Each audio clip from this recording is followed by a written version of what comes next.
Once upon a time, in the early 2000s, a group of friends in Silicon Valley were working on a new project.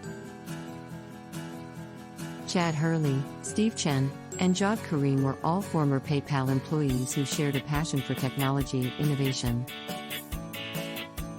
One day, they had an idea for a video sharing website that would allow anyone to upload and share their own videos online.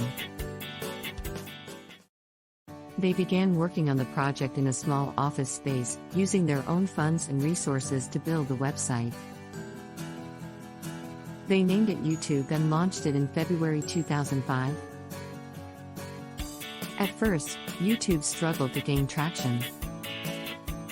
There were already other video sharing sites out there, but none had taken off in a big way.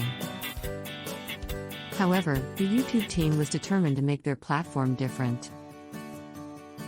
They focused on creating a simple and user-friendly interface, making it easy for anyone to upload and share videos with the world. One of the first videos uploaded to YouTube was a clip of Karim at the San Diego Zoo, titled "Me at the Zoo." It wasn't anything groundbreaking, but it marked the beginning of a new era in online video.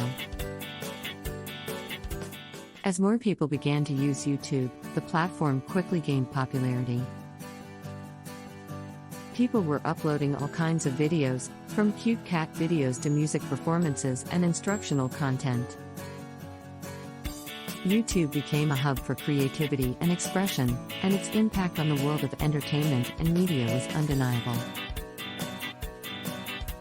In 2006, just a year after its launch, YouTube was acquired by Google for $1.65 billion.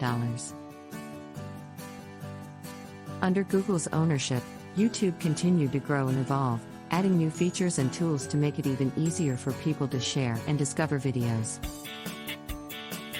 Today, YouTube is one of the most popular websites on the internet, with billions of users watching millions of videos every day. It has become an essential part of our daily lives, providing a platform for people to connect, learn, and be entertained. And it all started with a simple idea and a small team of determined entrepreneurs.